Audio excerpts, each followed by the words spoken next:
Séance numéro 2.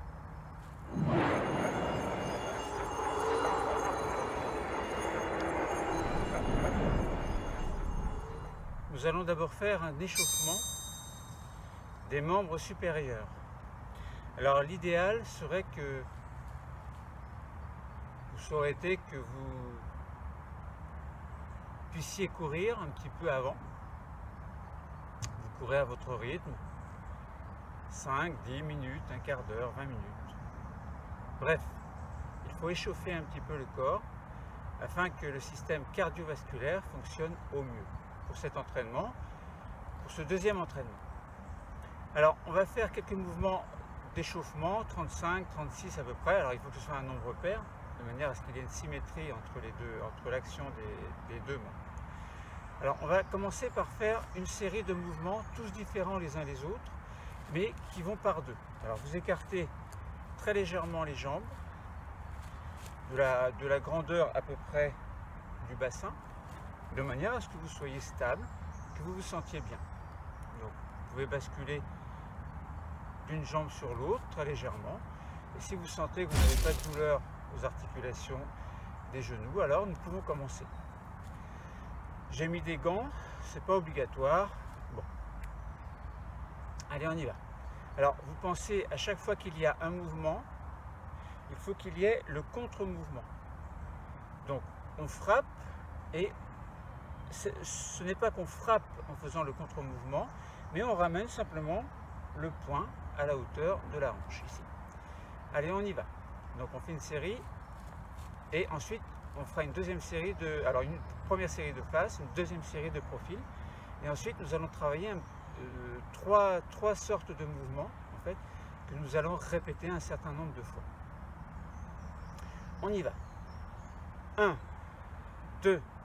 Alors, 1, 2. Donc, je vous donne un petit peu le tempo au départ et ce que nous allons faire de manière lente. Alors, 1, 2, 3, 4. Alors, je me recule un petit peu. Je répète. 1, 2, 3, 4, 5, 6, 7, 8, 9, 10, 11, 12, 13, 14, 15, 16, 17, 18, 19, 20, 21, 22, 23, 24,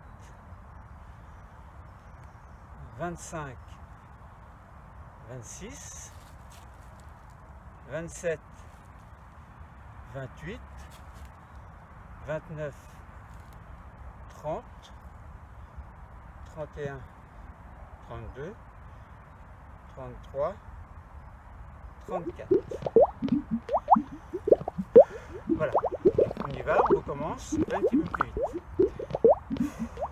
2, 3, 4, 5, 6, 7, 8, 9, 10, 11, 12, 13, 14, 15, 16, 17, 18, 19, 20, 21, 22, 23, 24, 25, 26, 27, 28, 29, 30, 31, 32, 33, 34, 35, 36, 37, 38.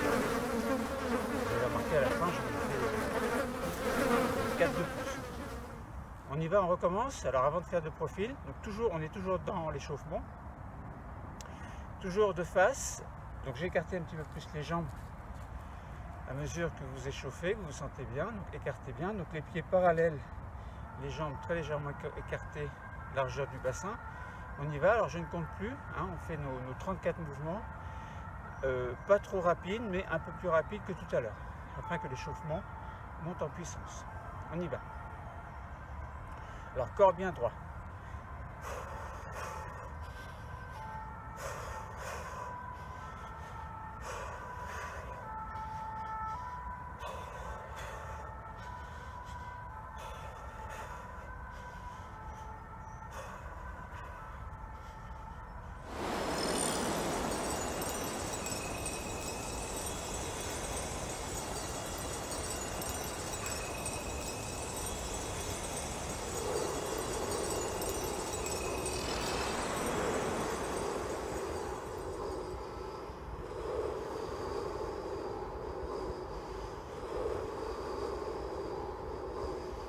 Alors pour souffler, vous écartez, vous inspirez, vous soufflez, vous écartez, vous inspirez.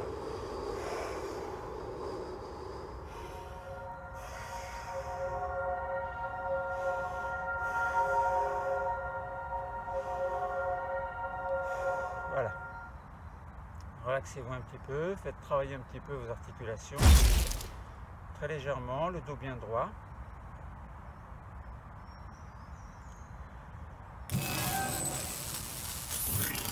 Vous pouvez tordre un petit peu le bassin, doucement.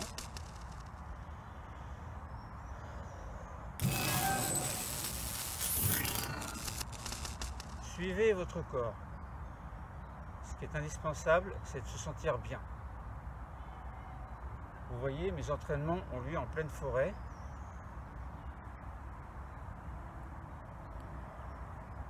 Alors, on recommence un peu plus vite.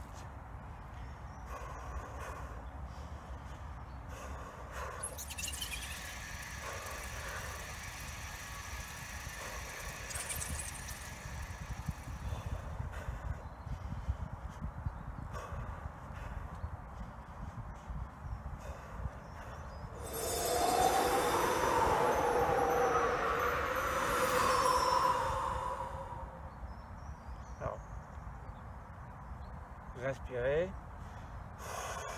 vous soufflez, vous écartez, inspirez, soufflez, écartez, inspirez, soufflez, écartez.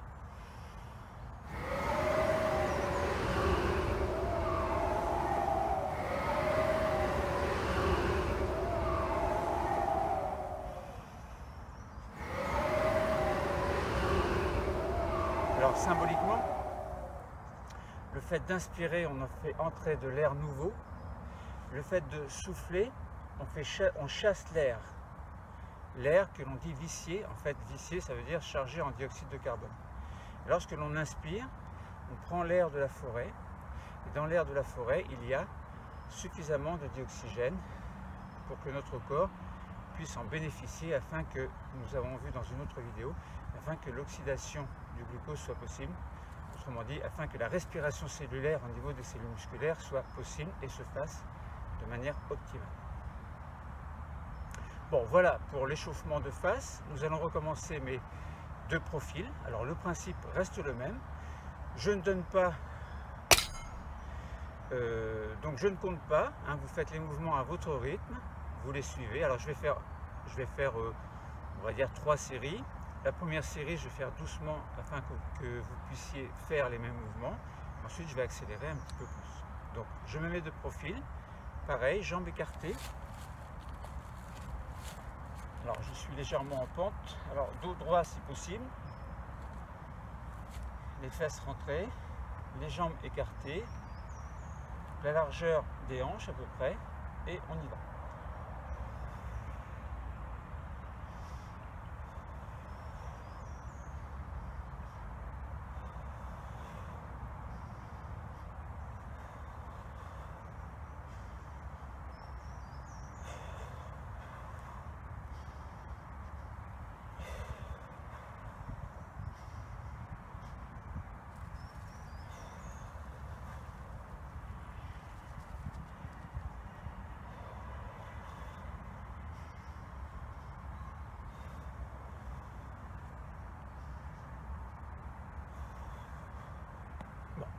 J'en ai oublié 2. Bon, alors je suis en pente, c'est pas très facile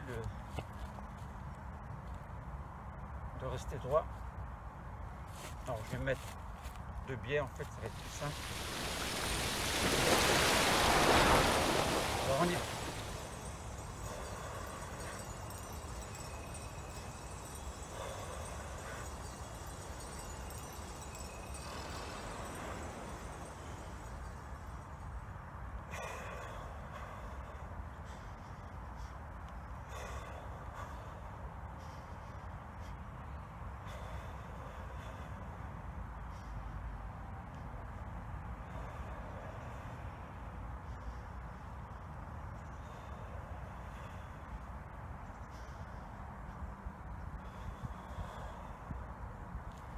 Voilà, un peu plus vite. Alors vous pouvez inspirer, souffler, écarter.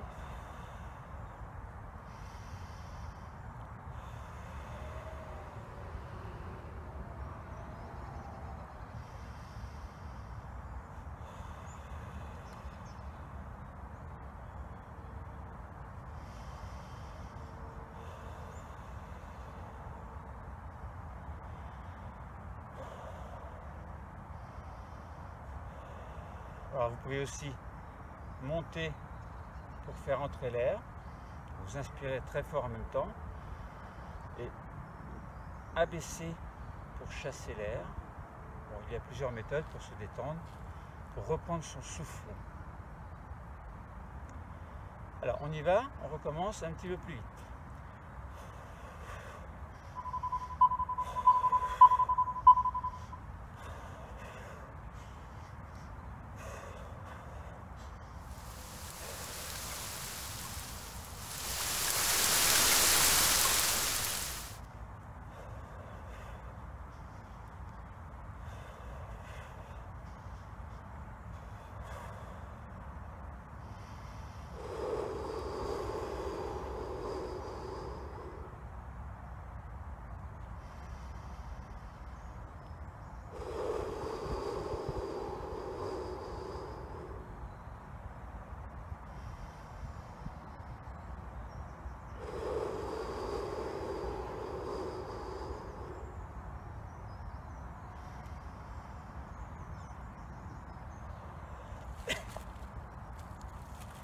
Alors, pendant que vous reprenez votre souffle, quelques explications concernant la respiration. Lorsque vous inspirez, vous avez remarqué la cage thoracique augmente de volume. Pourquoi? Bien, vous savez peut-être qu'entre les côtes, il y a des muscles que l'on appelle les muscles intercostaux. Donc, lorsque vous inspirez, les muscles intercostaux se contractent, ce qui a pour effet d'augmenter le volume de la cage thoracique. En parallèle, un petit peu plus bas, sous le thorax, il y a une membrane, donc une espèce de muscle que l'on appelle le diaphragme, et ce diaphragme, en se contractant, s'abaisse. Donc le fait d'inspirer, vous augmentez le volume de la cage thoracique, et du fait que le diaphragme s'abaisse, ça augmente encore plus le volume. D'où l'intérêt de bien inspirer à fond. Et lorsque vous chassez l'air, lorsque vous expirez, eh bien c'est le contraire qui se passe. Le diaphragme se relâche, donc remonte vers le haut évidemment. Les muscles intercostaux se relâchent, ce qui a pour effet d'affaisser la cage thoracique. Alors maintenant vous allez me dire, mais comment entre l'air? Est-ce que c'est le fait que la cage thoracique augmente de volume? Eh bien oui et non. Lorsque la cage thoracique augmente de volume, sous l'effet de la contraction des muscles intercostaux et du diaphragme qui s'abaisse, eh bien, il y a une espèce d'aspiration qui se fait au niveau des poumons. Et l'aspiration fait entrer l'air dans les poumons. Donc c'est le fait que la cage thoracique se gonfle qui fait que l'air va entrer. Voilà. Et ensuite, lorsque vous soufflez, l'air est chassé à l'extérieur. Alors les muscles, évidemment, on a dit, consomment du dioxygène, d'où l'intérêt de bien inspirer pour faire passer un maximum d'oxygène dans les poumons, donc dans le sang, et ensuite du sang via les cellules musculaires, qui vont capter ce dioxygène pour pouvoir oxyder ensuite le glucose et produire de l'énergie. Donc ce phénomène s'appelle la respiration cellulaire. Donc en parallèle, du dioxygène est rejeté lors de la respiration cellulaire. Ce dioxygène, il va passer dans le sang et il doit être expulsé lors de l'expiration, puisque évidemment le dioxygène qui est dans le sang va se retrouver dans les poumons. Le dioxyde de carbone, pardon, quelquefois je mélange le dioxyde de carbone et oxygène, c'est bien le dioxyde de carbone qui est rejeté. Alors, si vous voyez que je me trompe des fois, vous rectifiez de vous-même. Donc le dioxyde de carbone donc, qui se retrouve dans le sang suite à l'effort cellulaire, donc suite à la respiration cellulaire, en tant que déchet, doit être expulsé du sang. Donc ça se fait lors de l'expiration. Bon. Voilà pour quelques explications. Donc là, vous avez dû reprendre votre souffle. Donc maintenant, nous allons travailler 3 mouvements spécifiques. Alors, dans l'enchaînement des mouvements, il y avait 1, 2, 3, 4, 5, 6. Et ensuite, les 3 autres mouvements, c'était 1, 2, 3, le fameux uppercut des boxeurs, 4, et là, je mets au niveau de l'aisselle, et je frappe avec le poing en ce qu'on appelle un huracan. Et je fais pareil de l'autre côté. Donc aujourd'hui, nous allons travailler ces 3 mouvements. Donc je répète. Donc répétez après moi.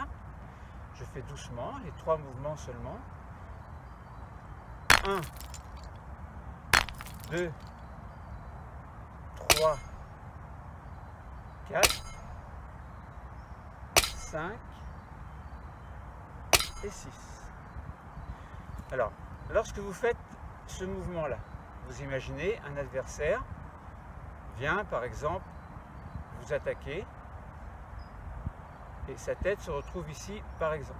Eh bien, vous lui donnez un coup de poing. Vous faites pareil de l'autre côté. Vous imaginez un adversaire vient ici,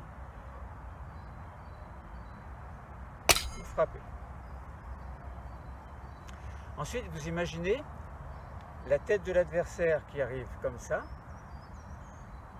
Vous prenez votre élan vers le bas et vous frappez dans l'axe de votre corps.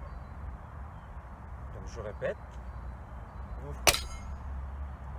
Et de l'autre côté, imaginez un adversaire, sa tête est ici, donc vous frappez. Ensuite, vous imaginez un adversaire vient de côté. Donc, vous basculez le bras dans cette position. Donc, vous tendez le bras qui ne va pas frapper. Vous préparez la frappe en mettant bien, en fermant bien les doigts. Je vous montrerai une autre fois comment on ferme bien les doigts. Et ensuite, l'adversaire qui arrive, vous le frappez en huracan avec la partie de la main qui est à l'extérieur. Donc, opposé à la paume évidemment. Donc je répète, donc vous frappez. Et en même temps, vous tournez le regard, vous regardez, vous essayez de rester bien droit. Donc vous êtes dans cette position. Ensuite, vous tournez la tête, vous voyez qu'un autre adversaire arrive. Donc, vous faites l'opposé, vous armez.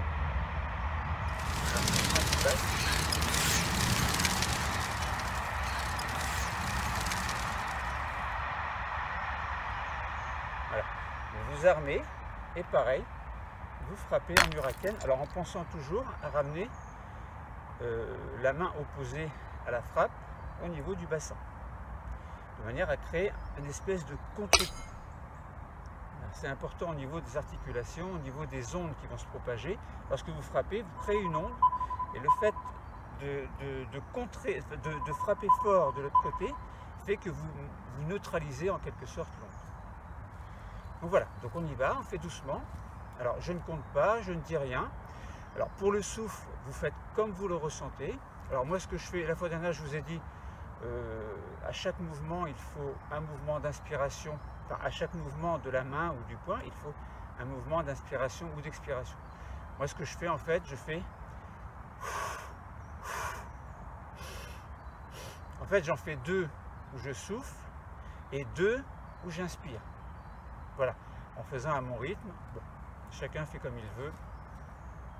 Alors on y va, je ne dis rien, je fais simplement une série de quelques mouvements, on verra combien. Alors, donc c'est...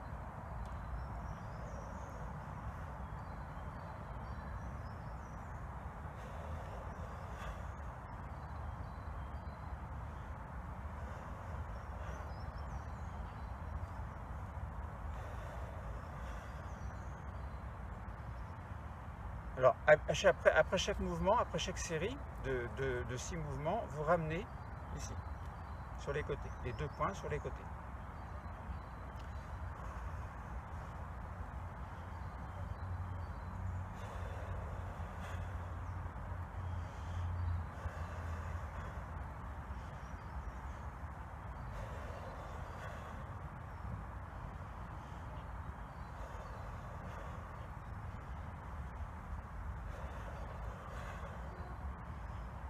Alors évidemment, là, la première frappe, on ne contre pas, mais on peut contrer. Mais dans ma série de mouvements, je ne contre pas, simplement pour vous apprendre à bien suivre les mouvements. Et sinon, en théorie, si on frappe, il faudrait contrer. Ah non, enfin, c'est comme ça, contrer. Contrer, contrer.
Maintenant, nous allons changer de...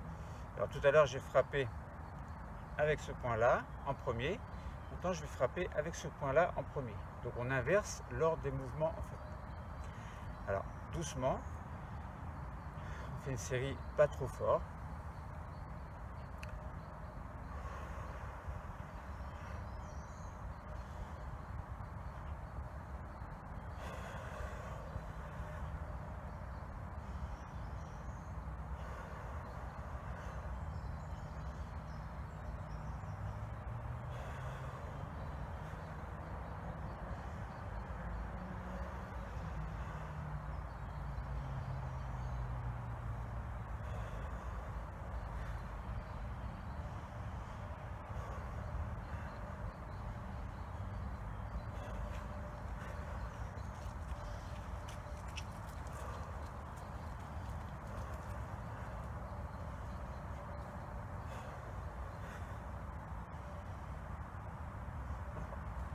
Vous avez vu, quelqu'un est passé, donc psychologiquement ça perturbe et je me suis trompé dans l'ordre de mes mouvements. Vous voyez comme quoi la présence de quelqu'un influe sur le comportement. Je continue.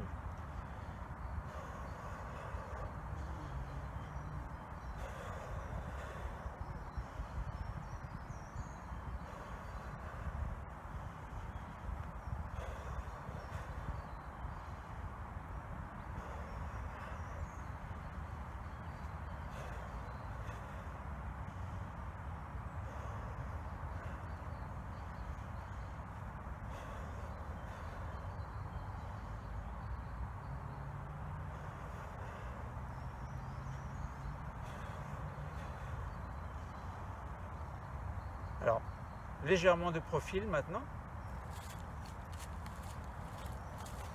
Alors, si vous voulez reprendre votre souffle, hein, vous mettez sur pause, vous reprenez votre souffle. Et moi, je continue.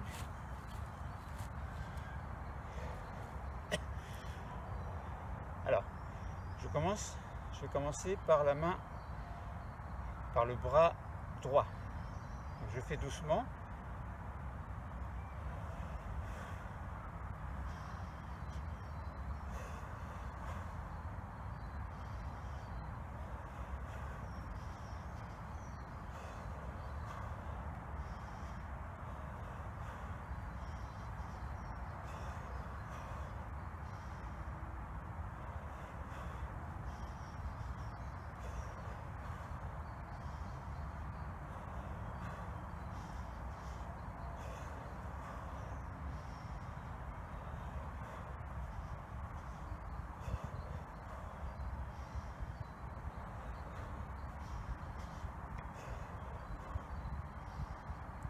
Je vais changer de bras.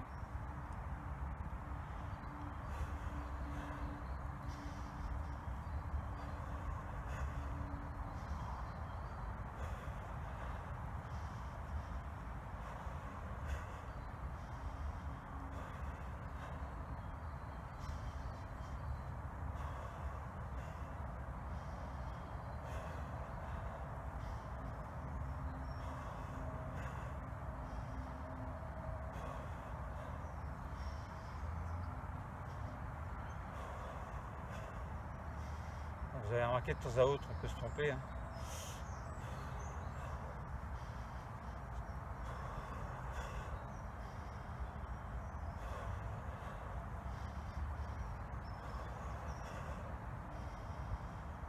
Bon, vous pouvez continuer un petit peu si vous voulez mettre sur pause. Sinon, moi je continue mon explication.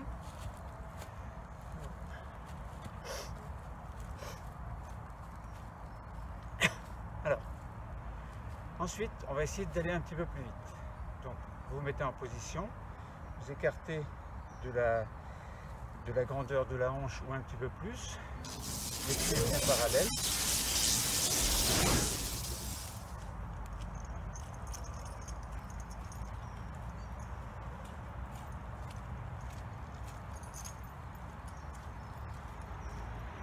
Alors, vous faites quelques mouvements pour échauffer les articulations. Bon, elles sont déjà échauffées, mais vu qu'on travaille le haut du corps, les articulations du bas ne sont pas forcément échauffées. Mais bon, elles profitent du fait que de la chaleur est produite lors de la respiration cellulaire. Parce que lorsque l'on dit les cellules musculaires font ce que l'on appelle la respiration cellulaire pour produire de l'énergie. Une partie de l'énergie est réellement utilisée pour la fonction musculaire. Mais il y a une certaine quantité de chaleur qui s'échappe et qui ne sert à rien en fait, qui ne sert à rien d'autre, enfin, qui ne sert à rien entre guillemets, et qui vous échauffe. C'est pour ça que lorsque vous faites du sport, vous avez chaud, c'est l'excédent de chaleur qui n'est pas utilisé pour la contraction musculaire, donc qui provoque cet échauffement.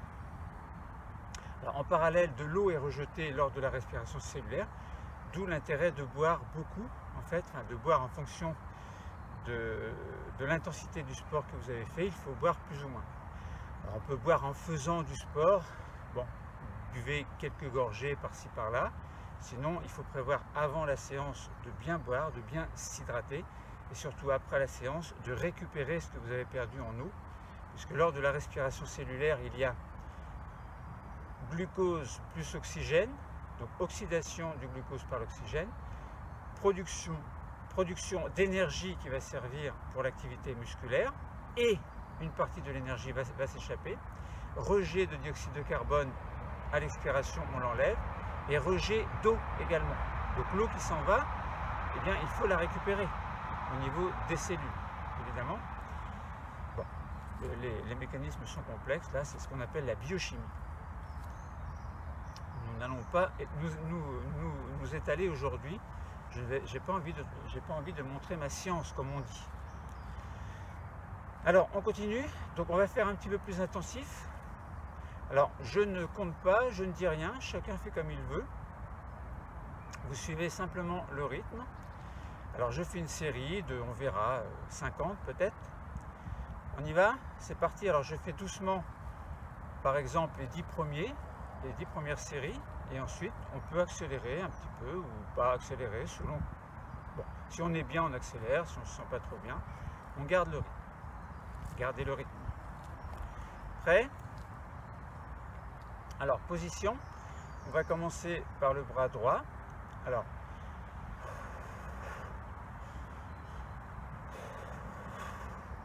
Alors, ce que j'ai pas envie de ramener à chaque fois ici.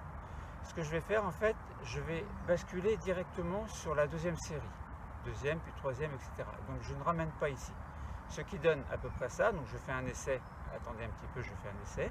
Donc, ça donne 1, 2, 3, 4, 5, 6, 7, 8, 9, 10, 11, 12, 13, 14. Bon, vous voyez, on enchaîne en fait, hein, c'est pas compliqué. Il faut juste prendre le rythme. Donc synchronisez-vous à moi ou simplement faites selon votre rythme à vous, sachant qu'on fait les mêmes mouvements et que le rythme ne sera pas forcément le même.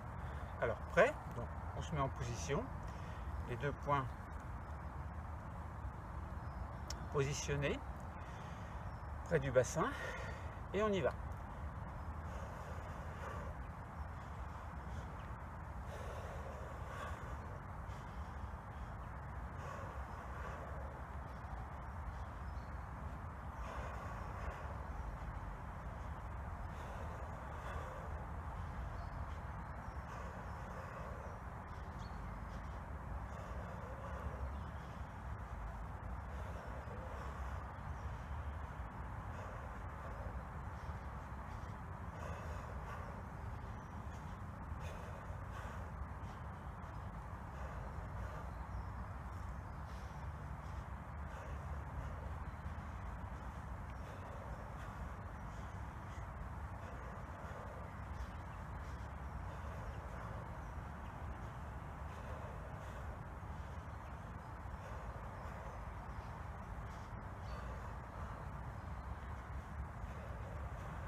Bon, de l'autre côté maintenant, alors je fais doucement au début, puis j'essaie d'accélérer. Bon.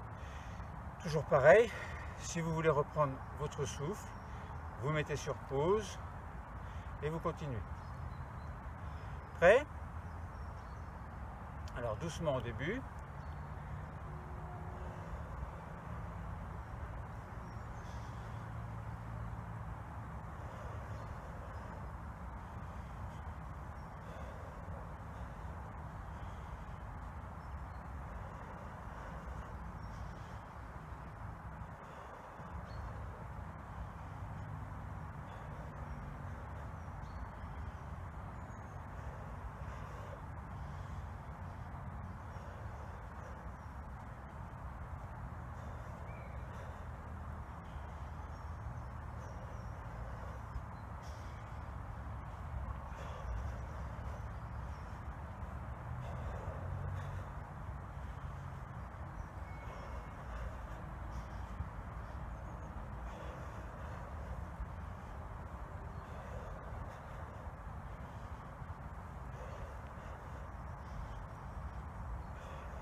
va reprendre son souffle.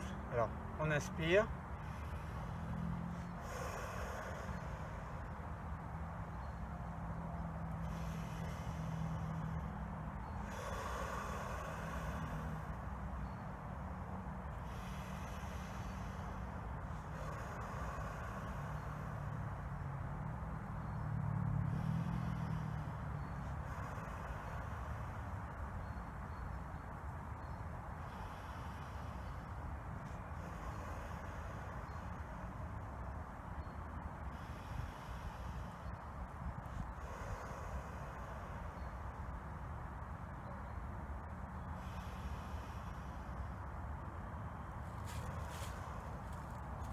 Bon, ramenez un petit peu les jambes, mettez-vous droit, vous faites des mouvements, vous faites bouger vos muscles des cuisses. Avec vos deux mains, vous saisissez un muscle et vous le massez un petit peu, vous le faites bouger en le relâchant tout à fait. Vous détendez un petit peu les muscles, vous les relaxez. Vous faites pareil de l'autre côté, bien entendu. Voilà, ensuite, faites bouger les jambes, faites bouger les bras, comme si vos bras allaient tomber vers le sol, comme si vos bras étaient élastiques.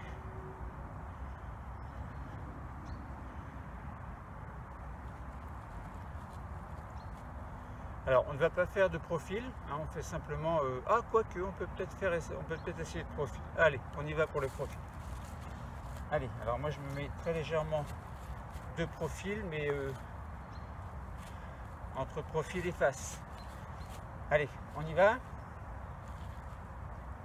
Alors, je commence par la droite. Alors, vous pouvez commencer par faire les deux mouvements horizontaux. Mais si vous voulez, vous pouvez commencer par les deux uppercuts ou par les deux hurricanes. Ça, c'est comme vous voulez, hein, c'est comme vous le souhaitez. À partir du moment où vous avez compris la série des mouvements, vous faites évidemment comme vous sentez que votre corps l'accepte. Alors les automatismes viennent petit à petit. Alors l'avantage d'être en forêt, c'est qu'on peut penser à autre chose. Si vous avez des soucis, par exemple, vous êtes en pleine nature, la nature, ça enlève les soucis. Là, vous êtes seul au milieu de la forêt, vous vous ressourcez, vous vous sentez bien, vous êtes heureux. Alors, on y va. Alors, position. Alors, moi, je suis toujours en pente, c'est pas pratique.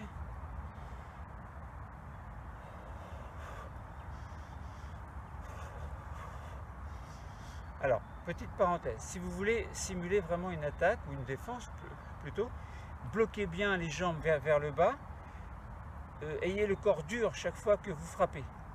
L'avantage, c'est que ça donne une tonicité au corps. Alors on y va. Donc point, et c'est parti, on fait une cinquantaine à peu près.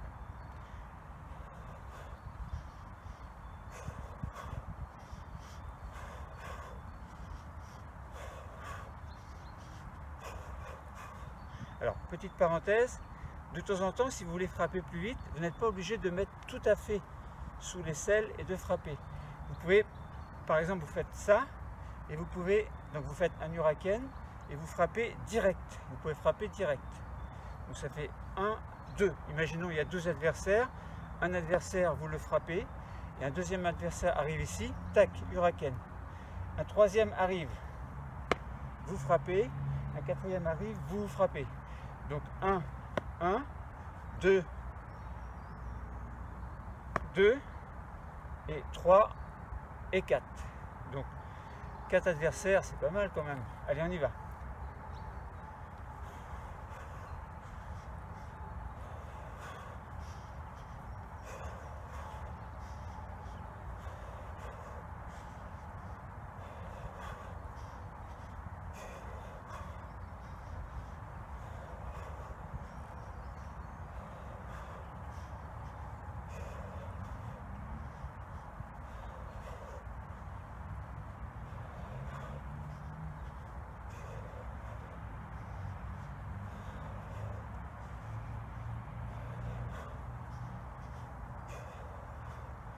Je change de bras.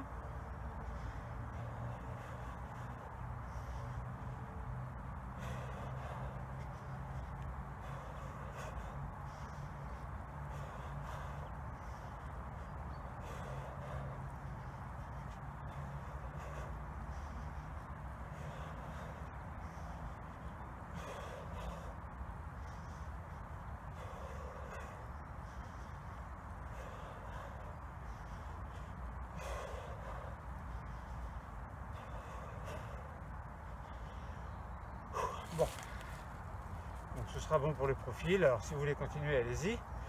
Moi j'arrête pour la vidéo, hein. Je vais passer 3 heures à vous ennuyer. Bon, je ne vous ennuie pas. Alors, inspiration.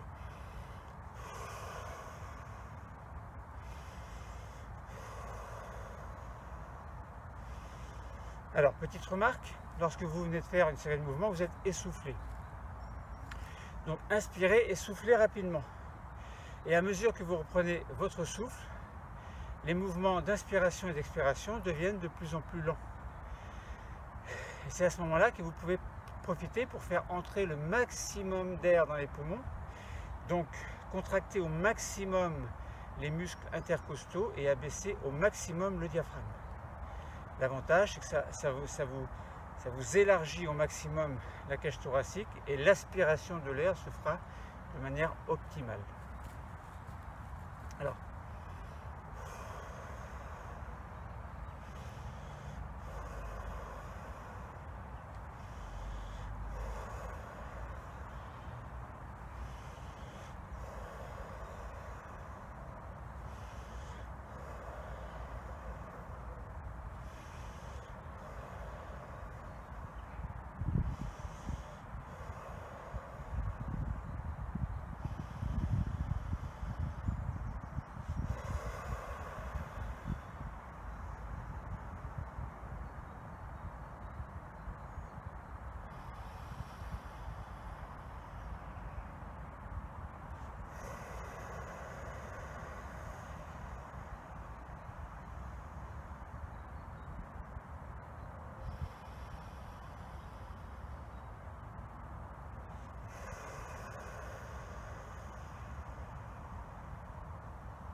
voilà, donc la séance est presque terminée.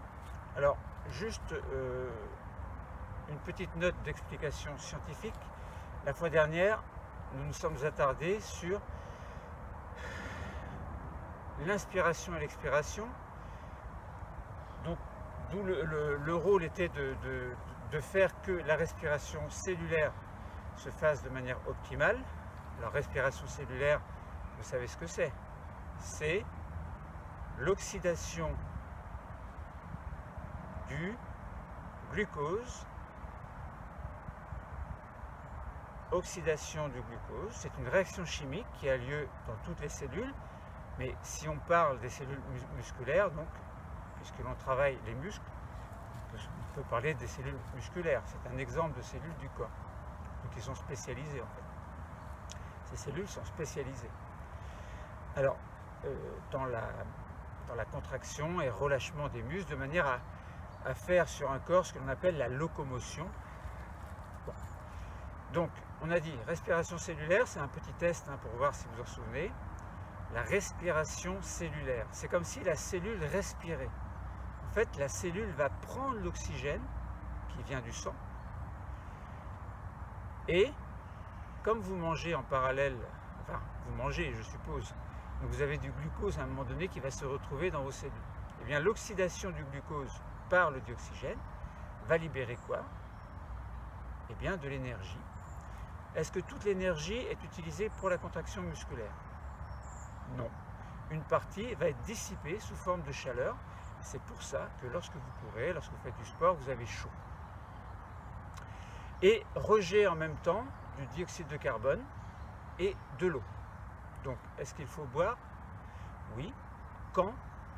Là, c'est comme vous voulez. Il faut boire évidemment avant. Il ne faut pas être déshydraté lorsque vous commencez à faire une séance de sport, sinon c'est pas très sain.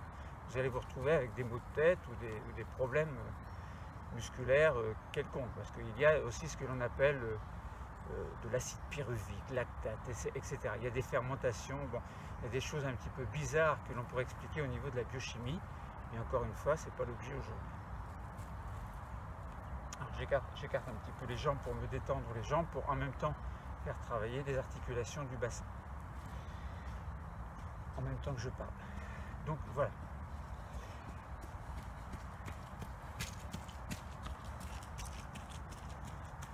Alors j'arrête de parler lorsque quelqu'un passe. Alors je continue, donc je disais respiration cellulaire, allez, ça commence à vous commencer à comprendre maintenant. Oxydation du glucose, production d'énergie, de dioxyde de carbone et d'eau. Sous quelle forme l'énergie? Ah, un mot savant, ATP, adénosine triphosphate. Mitochondrie? Bon, on en parlera plus tard.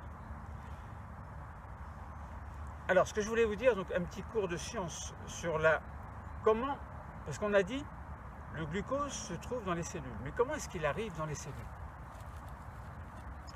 Vous mangez, on va prendre l'exemple d'un bout de pain ou d'une pomme de terre. Vous mangez une pomme de terre, admettons. Une pomme de terre, c'est quoi? C'est de l'amidon. Et l'amidon, c'est quoi? Globalement, ce sont des molécules. Alors, pour simplifier, on va dire que c'est un enchaînement de molécules de glucose qui sont reliées entre elles. Le glucose, c'est quoi?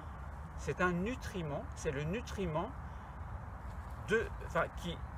qui est formé suite à la digestion de la pomme de terre.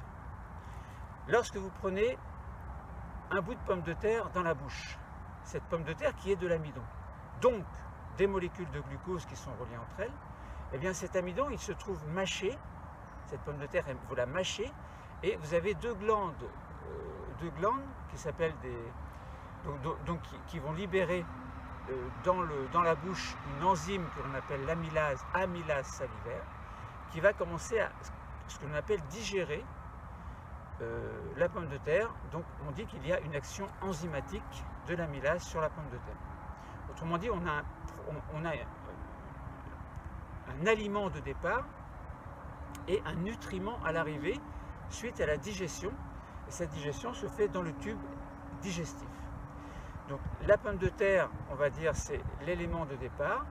Le nutriment, c'est l'élément final. Et entre les deux, vous avez l'enzyme amylase salivaire qui va agir pour couper les molécules d'amidon en des milliards de petites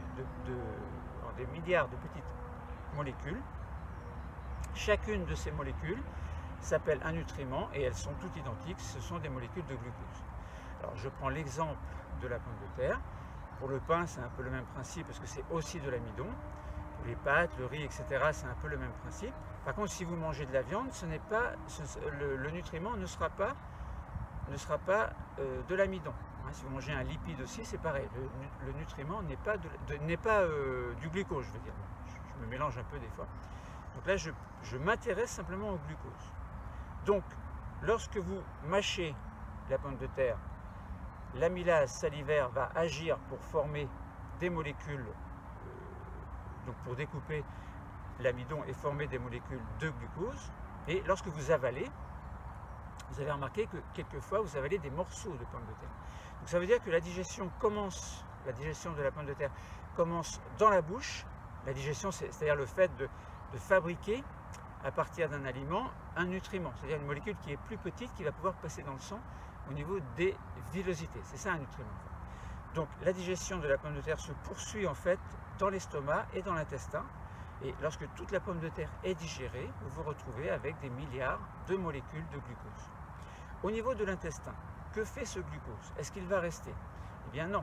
Il y a au niveau de l'intestin grêle, donc petit intestin on va dire, enfin qui est très long, mais bon. Je ne parle pas du gros intestin qui lui s'occupe de recueillir les déchets, c'est-à-dire ce qui n'aura pas été digéré ou en tout cas pas assimilé. Alors, donc au niveau de l'intestin, il y a ce que l'on appelle des villosités intestinales. Et à travers ces villosités, il y a tout un réseau sanguin, donc des capillaires sanguins, qui vont capturer, entre guillemets, donc qui vont recueillir en tout cas le glucose, qui va alors se retrouver dans le sang. Comme le cœur a une fonction de pompe, eh bien ce sang va se trouver entraîné partout dans le corps avec du glucose. Et là où il y a les cellules musculaires, ce glucose, à un moment donné, va arriver dans ces cellules musculaires qui vont alors pouvoir l'utiliser pour la respiration cellulaire, c'est-à-dire oxydation du glucose pour produire de l'énergie et de déchets qui devront être évacués ou récupérés ensuite.